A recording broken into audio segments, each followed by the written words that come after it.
Hey everyone, welcome back to the Comic Wall. It's me, the Outcast Angel, and today let's talk about issue 3 of Oblivion Song by Robert Kirkman and Lorenzo de Felici.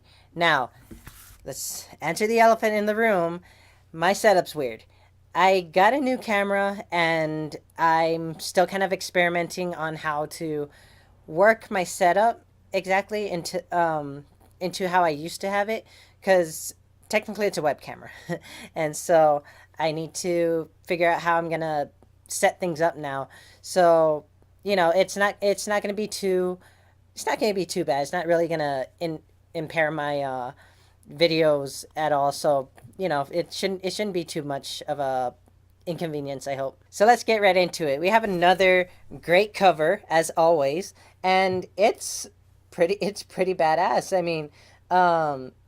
mean, we have mystery guy over here that we met at the end of issue 2, and we have that monster in the background, and we have a gun pointed at us, but I feel pretty safe about this one, at least. I also really love what Skybound's doing, or well, I don't know if it's just Skybound, but like Image in general. What they're doing with their covers with most of the new series, they have this thicker cover, and if you guys, well, I mean, like the rest of the comics that we get, the covers are usually uh, made of the same paper that the pages are made of. And so I'm pretty excited to see if they keep up with this, because I think it'll help the cover last longer, a lot longer than most other ones would. So, diving in, we touch back with Nathan and this mystery guy. If you guys remember, at the end of issue 2, Nathan went back into Oblivion to try and find more people. Instead, he ended up getting attacked by a giant monster, and when he finally got away after getting banged up, he found someone. Or, more accurately, someone found him and pointed a gun at his head. So now we see that Nathan's trying to talk this guy down, and what's interesting, this guy says, "You're human?" And Nathan's like, "What else would I be?" And so he's still trying to talk this guy down, and the peace isn't kept very long because the monster's back. And Nathan tries to get this guy, "Hey, let's go, let's run." And the guy's like, I can get it, it's fine. And he stops him. Nathan stops him, and he says, "This is a wild animal. There's no reason to kill it." And while Nathan jumps into cover, the guy turns around and shoots the monster anyway. And so this is crazy because Nathan gets upset. He's so upset by this. He says, "You didn't have to do that. We could have gotten away. We were getting away. Why did you have to do that?" And the guy says, like, "It would have chased after us and it wouldn't have stopped until it had eaten us. Why are you so upset?" And what's interesting is that he says, "You, me, everyone else, we're not supposed to be here. This is their world. These things are animals and they're just living their lives." And Mystery Guy snaps back with, "Well, excuse the hell out of me for wanting to live mine." So now that the dust is settled, Nathan is saying it tells him that he's looking for some people who live outside of the city, and that he can take everyone back. He can take all of them back. And the guy doesn't know what he's talking about because he doesn't leave the city. He lives in the city.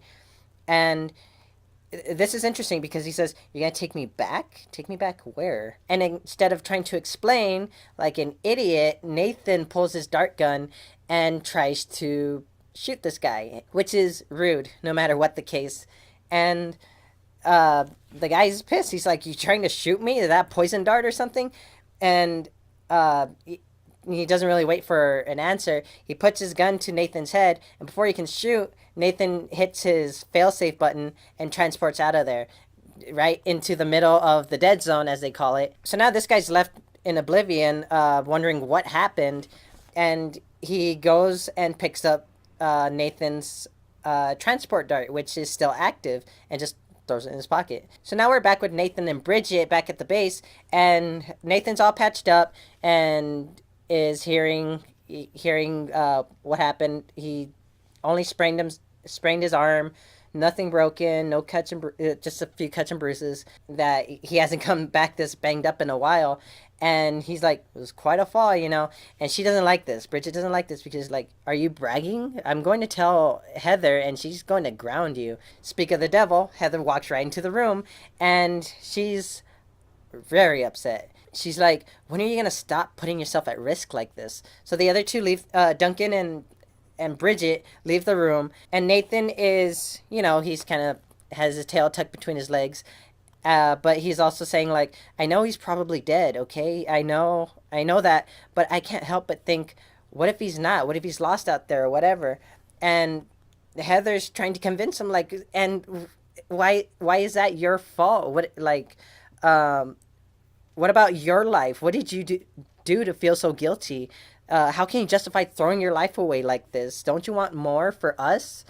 And he he doesn't really say what she wants to hear, and we can see this divide uh, forming between these two. And so, you know, it's gonna be hard because I'm sure Nathan only has a very few friends left in this world anyway, and he's obsessed with going over there so many times. And so Heather leaves, um, still pretty hurt, and Duncan comes in saying, maybe it is time to quit. You know, those people you're trying to save, if they're living outside the city, who are they now? They're not exactly the people they were when they were transferred. You know, speaking from experience, I don't know how I'd readjust if it had taken you another year to find me. And so, you know, it's just saying that like, these people aren't going to be able to adjust very well just because the Crenshaws are, you know, they're finding out just how hard it is to readjust. You know, doesn't mean they're doing okay. I mean, Duncan's not doing okay. He only spent 2 years over there, and Nathan is still, I guess, not as convinced as he wants to be, or probably doesn't want to be. Now we're thrown to Nathan meeting with one of the other survivors that he's rescued, named Olive, and he asks how she's doing, and she tells him how she has a job, mostly at night. It's quiet then, and so he goes in to try and ask a few questions, but she refuses. She spent a good amount of time over there, and just talking about it is still a sensitive subject to her. So Nathan gets the hint. He gets up to leave, but then she changes her mind. She says, "If you're trying to find more people and you think I can help, you know, I'll help. You can ask your questions." And one of the questions he asks, he says, "You told me about a time early on, only a few months after, when survivors started splitting into larger groups, arguing about where to live, what place was safest. Do you remember any of those groups? If any of those groups were talking about leaving the city?" And she says, "Yeah, but Nathan, you can't go after them. Those people are gone. They stepped out into that jungle and they never came back. I don't want you to die like they did." And Nathan's like, "I don't think they did." All of a sudden, these two people walking their dogs start fighting, barking like really loudly, and Olive freaks out. She loses her shit, and like she's terrified. And I can only just like Duncan, and I'm sure she has some kind of PTSD, uh, obviously from being stuck over there. And she apologizes, saying, "I'm still not good with noises. Um, it's just so hard to believe I'm here, that I'm safe." And Nathan asks, "Is it sometimes harder being here?" And Olive's like, "What? No, never. I never thought that readjusting. It's been difficult. It's taken years, and I'm still not done. But my hardest day here is nothing compared to that place." Like, why would you ask that? And this is all Nathan needs to be convinced that, you know, if he were to bring people back, they would have they wouldn't have so much of a hard time readjusting and, you know, bringing them back, you know, and that it's possible that they would want to come back if they could. So now we're thrown back into Oblivion, where Mystery Guy is walking, I think, under the Benjamin Franklin Bridge, which was originally called the Delaware River Bridge. And he's either trying to find someone or he's going back to a base because the Delaware River Bridge is it's only partially cut. Like we can see it here that only part of it is still standing, and I don't think that's from monsters. It was possibly from when it was transferred into Oblivion. This must be the border between where Philadelphia was transferred into Oblivion to where Oblivion has always been. And so as Mystery Guy is climbing through the mess, he gets attacked. He's trying to fight this monster, and he gets saved, but by a group of what look like hippie mercenaries. Some of these guys have like super long hair, sunglasses, and everything. Well, at least this guy over here in the top right corner. And the leader, the woman, she says, "You know you are forbidden to come here, killer. Why are you here?" And Mystery Guy holds up the dart, saying, "I have something he is going to want to see." He being, I'm sure, Ed, the leader of this group that left the city. And so this is intense. Like, who are these people, and what do they mean by killer exactly?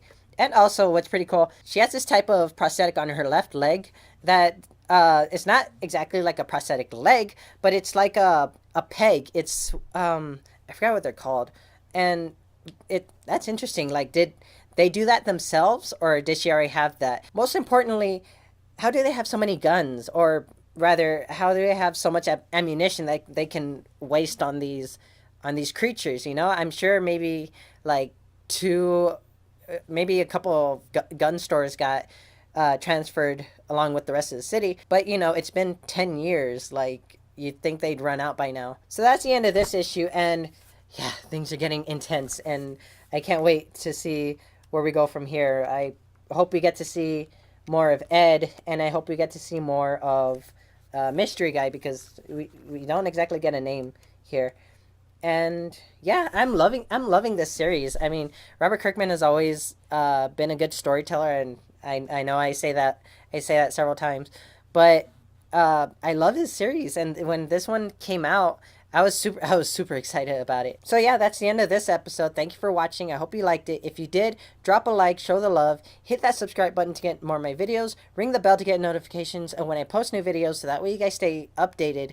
And yeah, we'll talk about it in issue 4. Thank you for watching, and I'll see you next time. Bye.